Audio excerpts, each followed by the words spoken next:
Well, very good morning to you all in the UK, and good evening to you in New Zealand, and good afternoon wherever you may be in the world. My name's Simon Tupman. I'm the convener of this monthly law chat, in which I have conversations with luminaries from the legal services sector globally, people who have insights and inspiration to offer to people who work in this sector. And I'm delighted that this month I'm joined by my law consultancy network colleague, Simon McCrum, who joins us from Manchester this morning. Good morning, Simon.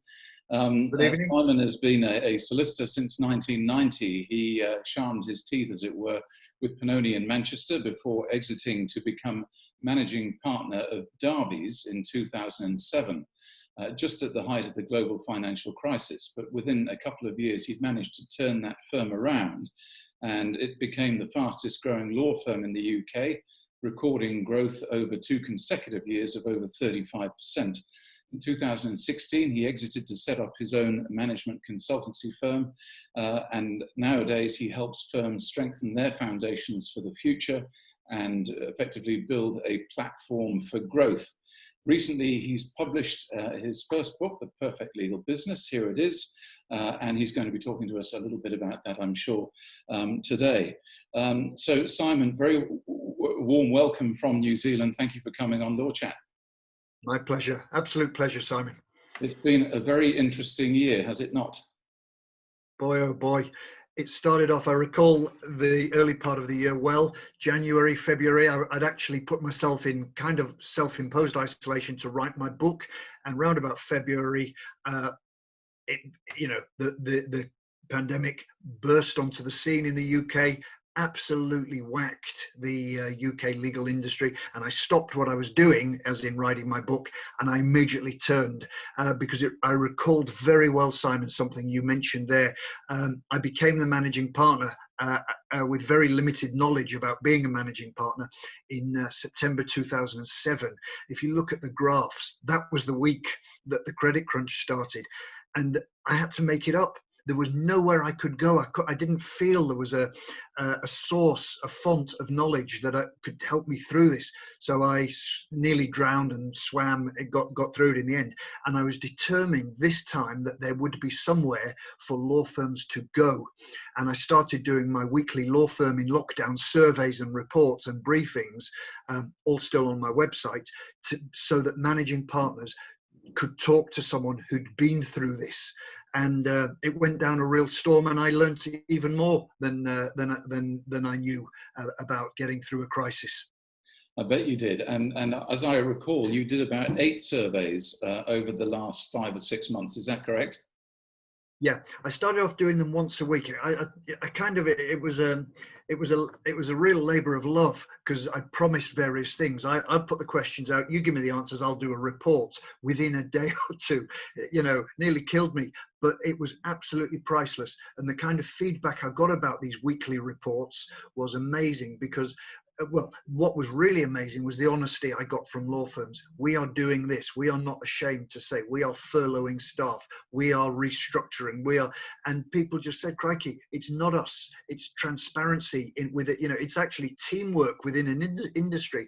So weekly. And then once there was what I was amazed at.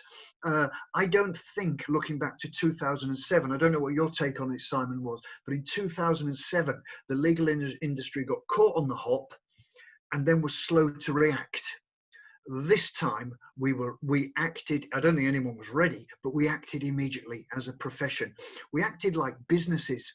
And it was amazing, the speed of adaptation and the speed of decision making around decisions that might have taken years, if ever.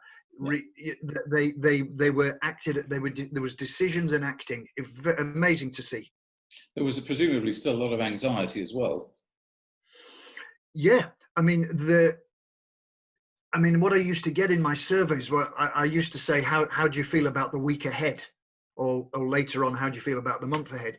And I used to get 2 very conflicting replies. I used to get feeling good, but preparing for the absolute worst. And the absolute worst they were talking about was closure of the firm. Yeah. It was amazing. But in a nutshell, can you summarise generally how firms in the UK have come through this according to your surveys? Yeah.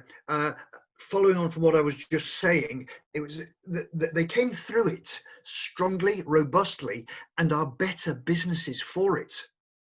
Better businesses, and that's the key here. There was a real hoovering up of cash-based behaviors, cash-based priorities, and actually a real appetite for developing differentiators that would allow them to price their work differently. So you would think, and I reckon the UK legal profession of old might have said, Christ, goodness me, let's get our prices down, let's convert more inquiries. No, it was the very opposite. Yeah, actually, this is a time for us to change up a gear on service and differentiators, to charge the right price and to get paid quickly. It was just, it was a tsunami of cash awareness. And so, listening to what you're saying, in a nutshell, it's been beneficial in some ways, this period of lockdown, for many firms in terms of not only the health and welfare of their people, but the health and welfare of their businesses. Yeah, but I don't think it's been without casualties within the sector, but that's adaptation. That's businesses do this, don't they? Law firms typically don't do it unless there's a burning platform, but and what a burning platform we've had. So even yesterday I saw in the UK legal news firms doing redundancy consultations as they try and having seen what a bit of business focus can do to a law firm, I don't think it was a flash in the pan process. I think I'm hoping for them that it's a continuing examination. Yep. Let's not, how did we get in that shape? Let's not get in that shape again. Let's constantly review our shape. So I think they've come out like lean, mean fighting machines. Well, that's all very positive, and I guess the publication of your book, The Perfect Legal Business, was probably very timely too, because as you say in the introduction, you didn't start writing it because of COVID. You actually started writing it before the lockdown actually occurred. Your book talks about a number of things, but most importantly, I think the core aspects of the book set out what you consider to be the foundations for building a successful legal business. The book's called The Perfect Legal Business. My question to you is there such a thing as a perfect legal business? Well, so yes, as I say in the introduction to the book, I was writing this just as COVID struck, and then I parked it and I started doing my law firm in lockdown surveys and reports. And I said there, this takes me back. I'm not in the hot seat now, but it takes me back to when I was, back in 2007, September 2007, I'd had a great time at Pannoni's. I'd seen what it was like to be I wasn't the managing partner there, but I'd seen, yes, it was hard work, but it was one long growth journey. So I came in, I thought, last time I'm now managing partner, this is going to be a party. And it's in fact, the party was spoiled, and I had to work out what to do. And making it up as I went along at 100 miles an hour, I fathomed that you can cut your way out of a crisis a bit for a short time. But the real way out of a crisis is to grow. And this book was all about growing. So when people said to me during the law firm in lockdowns phase of my work, and I was contacted by a lot of firms, what should we do? What should we do? We're cutting. I said, wait a minute. You're coming out of this. We're all coming out of this one way or another. If you cut, you're going to end up with nothing viable, nothing that's a growth platform. Let's grow. And this book was all about growth. So the perfect legal business, you ask, is it possible to have one? It absolutely is. Let's say there's 10 pieces of jigsaw to the perfect legal business. I did 5 of them amazingly well, Simon. Really proud, stuff that still makes me very proud. And I got 5 wrong. Interestingly, the 5 that I got wrong, I think are easier to fix. And I now, for law firms, and I put the 10 together, and you come out after not many weeks, or certainly not after no longer than a couple of months, you come out with a business that's much nearer being here. But to be to become this, we all know what it is. There isn't a law firm managing partner out there or law firm owner that can't tell you what the perfect legal business is. It's all in here. I'm not really teaching many people much, but it's how you get there. And that's the difference. So in answer to your question, the perfect legal business is perfectly possible, Yeah. provided the owners make the decisions. Yeah. And I'll come to, if I can, what some of those pieces of the jigsaw are. But can I just wind the clock back? And you mentioned there you got 5 right and 5 wrong. Do you want to dwell on some of the things that you got wrong? Because sometimes setbacks in life are our biggest teachers. Yeah. I'm evangelical about what I got wrong. The beginning is to this confessional. The beginning is I'm passionate about what solicitors and law firms do for society. In some time in my life, I've been in need of help. I've seen my family in need of help. So that help can sometimes be in the form of a surgeon. It can be the form of the RAC truck on the side of the motorway at 3 a.m, or it can be a lawyer. And we are the rescue truck on the motorway of life. I'm very passionate about that, and I believe we can change people's lives, but we should change them for the better. And too often, I've had stories, I've read research that shows that we don't change clients' lives for the better. We add to their woes. It's quite easy to add to the woes of a client. Just don't deliver. Just don't treat them with a special service. Don't give them the importance they need. Overcharge them without explaining why. All those things, it adds to the woes. So I'm passionate about helping firms, by the 5 things I got right, to deliver an incredible service, a life-changing service. That, coming to your question, the 5 things I got wrong was I didn't charge for it. The bits I got wrong were the hard business dimensions, and they're as follows. The journey between making money, delivering something and making money for a guy who sells Coca-Cola is very short. Or you go to your newsagent, you hand over the money, you get your newspaper. In our world, it's a different ball game, isn't it? You have to attract the client, you have to convert it at a good price. You then have to do the work. You then have to do it fully. You then have to record all the time. The journey goes on. You have to realize all the time you've recorded, and you've got to get paid. The journey's long. So I got the first 5 right, and I got the last 5 wrong. So I didn't charge enough. We delivered an incredible brand. We had a promise we delivered on. We worked on the file, so the work was done. I was more bothered about how much a lawyer billed than how much time they recorded or how much recorded time they realized. And actually, we had a really big debtors book, which hurt me. So the bits I got wrong were the money bit. And one of the reasons I got it wrong was I thought it would scare my people. I thought it would scare lawyers if I said it's all about money. I now come at things in a completely different way, from a different direction. It is all about money. It has to be. We've all got a boss here. It's the business, and the business is very demanding. The business needs, you talk about profit, the business needs cash. And once you recognize that as an organization, and once you get people to realize this is not the devil incarnate, actually, 2 things are going to happen if we do this. Number 1, we're going to thrive, and number 2, we can touch more clients' lives. So let's embrace money. And I didn't.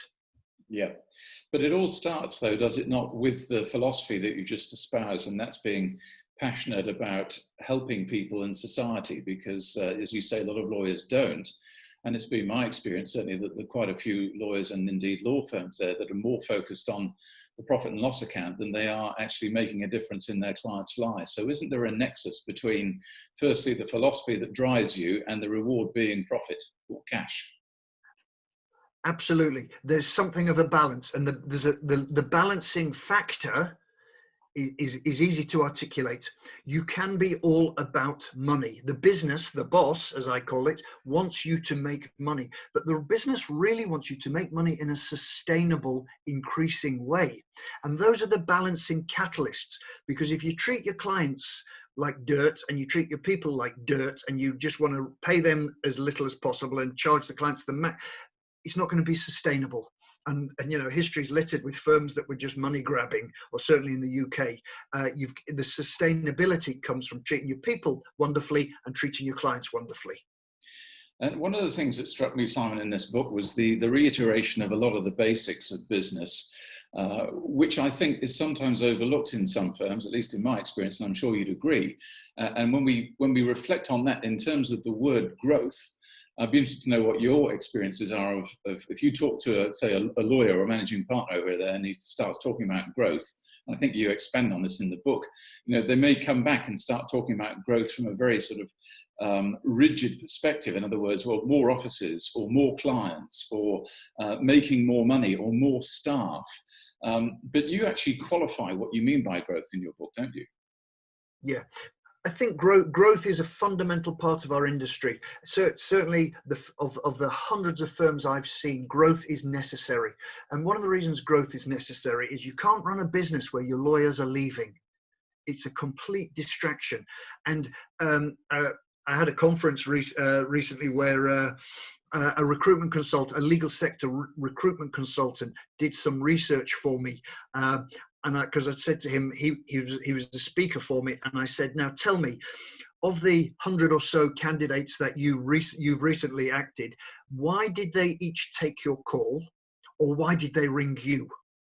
And he went through 100 candidates that were looking for new jobs or took his call when he was in his headhunting role. And yes, there was flexibility. Yes, there were cultural issues, blah, blah, blah. Bar none, the number one reason for taking the guy's call was money. Bar none, the reason for making a call to him was money. If you aren't giving reward and increasing reward, your people are going to go elsewhere. And right now, the legal sector, the members of the legal sector, the lawyers, are being inundated on LinkedIn. It's that secret channel where you can go direct to the lawyers you need and offer them 5 or 10 grand more. You need to keep your people. That's where growth comes in. Now, growth, we have a devil in the UK called the Top 200. It's this billboard type headline annual review every year, and firms are anxious to get up it. And hey, I was anxious to get up it. The highest we got was, I think, 145 in the UK with a turnover of around 15 million. It drives everything. Well, how do you get up that? You get up that ladder by billing. Not by making profit, by the way, not by getting paid by clients, but by billing.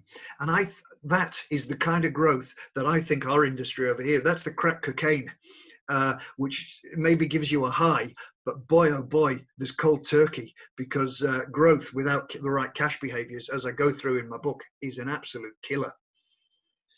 Absolutely. And yet sometimes the degree of financial literacy, perhaps in a lot of firms, stops at the billing equation. Would that be fair? Oh, dear me, Simon, you know this industry so well. You know, I wonder how many law firms who are watching this can answer this question. What's your monthly break-even figure? How much cash goes out every month? It's incredible how many law firms can't give you their break-even figure. If you said to the newsagent that I mentioned earlier, what's your break-even figure? He knows it, because it's only when he's got more than that that he's entitled to a penny. Yeah. But law firms don't. Gross margin, the ultimate speedo per team, the agent of change, gross margin of a team that I talk about in here. It either doesn't figure anywhere. No one knows their gross margin. I always start off with a team leader chat and I say, tell me, what's your gross margin? Financial illiteracy. But I tell you what, Simon, they've hit their billing target. They know where they're up to on that. Yeah, but as you suggest in your book, I think that doesn't go far enough. The speedo is the gross margin figure. And to that extent, I think, you know, having read that book, it's a wonderful literacy guide for a lot of lawyers. And I'm sure you must have had a lot of feedback too from lawyers since you published the book, saying how helpful it has been to actually cross the T's and dot the I's, as it were. Oh, amazing. You know, as I say, I mean, when I set out to write this book, the person I really, truly wrote it for was me in August 2007, when I'd been an owner. It's one of the quirks of owning a law business. You don't actually run a business. You do fee earning work typically, and I wish I'd known all of it. I tell you, I would be an immensely wealthy man, and I would have made a lot of my staff immensely wealthy if I'd known what I know now. It took too many baptisms of fire. So I wrote this book for me in August of 2007, but now I'm actually also writing it for everyone in a law firm. Everyone needs to know what they are doing right and wrong. I wish I'd known it throughout my career. So these are all legal professionals, not just lawyers, but if I can call them support staff, all team members. Would you agree? Absolutely. Yeah. Absolutely. Because they are all a team. Everyone's in this. Know us and them. Absolutely. One thing that I really did enjoy reading in the book, it didn't come as a surprise to me because, of course, I've heard you speak a couple of times here in New Zealand, and that's that aspect of answering the question, why did you choose us? You know, these days, a lot of firms say we're different because, and they'll fill in the rest of that sentence with a statement that every other law firm might say. So without inviting you to spill the beans, but do you want to talk a little bit about, you know, some of the key differentiators for law firms? Yeah. So my phone went when I was managing partner, and I was having a rare break over a sandwich, and I was reading the paper, and my direct line went, and I answered it, and it was the managing partner of the big firm locally. You've always got one, haven't you? This was like 100 million turnover type firm, and it was the managing partner who I'd met a couple of times, and he said, "Hey Simon, it's time you brought your business into mine." I said, "Oh really? Why is that?" He said, "Well, I'll use this figure. It wasn't this figure. He said, we'll be 100 million. I said, "Yeah, but why should I bring my business into yours?" He said, "You're not listening, Simon. We'll be 100 million or 50 million, or we'll be 50 million. I said, "I don't get it." "Simon, for God's sake, man, I've booked a room at the local hotel for us to go and have a meeting room for us to thrash this out." Growth was seen by him to be a differentiator. Sorry, big size was a different. Size is meaningless to. Size is it's like in a hospital. You can have a massive hospital that extends over 100 acres. What counts to the client or the patient is the doctor who sees me, the lady or gentleman. Will they arrive on time? Will they be expert in my field? Will they really care? Will they go the extra mile? That's what matters. Will I get my health back? Will it get my health back? Will it get me back on the motorway of life, as it were? And law firms typically forget about that little relationship there, that one-to-one. Instead, what are the boasts? I did it the other day. I do it all the time to see what's happening in the market. Go look at law firm differentiators. They typically say award-winning. We've won an award. Well, they haven't won an award from a client. The awards they typically win are from law society, legal industry bodies. Where's the client's awards? Where's the lady or gentleman to say, "This guy changed my life. This lady never went home till she sorted my problem"? That's the differentiators. And that, as I talk about in my book, when you crack that, and Simon, I can honestly say we cracked it. Our whole business strategy was a great service, every lawyer, every time, guaranteed. Yeah. What it should have been, that's a great lawyer's strategy. A great business strategy would have been a great service, every lawyer, every time, guaranteed, and we're going to charge the right price for it. And that's the bit we got wrong. Firms that aren't doing that and don't have that great business strategy in place at the moment, but might like to, how, in your opinion, do, say you, for example, there's somebody watching this who might be a managing partner and say, "This all sounds very sensible to me, and I love Simon McCrum's story, but I've got, you know, a dozen or 15 or 20 skeptical partners back at the ranch who are all busy doing their own thing." How does that managing partner become an evangelist to create the kind of change that you did at Darby's? It's hard. It's hard. A real way of the bar none. bringing in someone from outside, someone like yourself or myself, Simon, you can achieve so much more. I did a LinkedIn post recently where I just said, how long do you, in your law firm, how long do you think the partners meeting would go on if the following was the agenda? And I listed all the things that make up the perfect legal business. I still sit in equity partners meetings. You see the wheels come off after 2 minutes. You need someone with focus who almost doesn't care, who's going to get you there, joined up and quickly, and get your people on board. And there's an education process, then a marshalling process, and then a driving process. I think it's very hard to do it without the kind of catalyst that someone like you or I would be. And yes, I would say that, wouldn't I? But I go into law firms and you see the change in month one. The figures go up in month one, month two at the latest. And since you published the book, I think it's about 2 or 3 months ago now, you're already getting feedback from readers who are saying this is making a difference in our firm? Absolutely. Yeah, absolutely. I've been blown away. I'm blown away by two things. I'm absolutely blown away by how many I've sold. And around the world. It's been, and outside, but I'm amazed at how many I've sold. Do you know what I'm more amazed at, Simon? How many I haven't sold. If you told me as a managing partner there was a book that cost 18 quid that gave a man's confession that has been through 1,000 fires and got 1 million t-shirts, I would have it. I just don't understand why there isn't this appetite for basic knowledge. So yeah, I've been away and I've been blown away the reaction and the results that people are getting. They're having away days to discuss the book and its application to their law firm, which is, I'm hugely proud. And interestingly, I mean, most of the audience watching this are from law firms, but, you know, I think you had a comment the other week that it also helps other professional service firms as well, which it came as a bit of a surprise to you.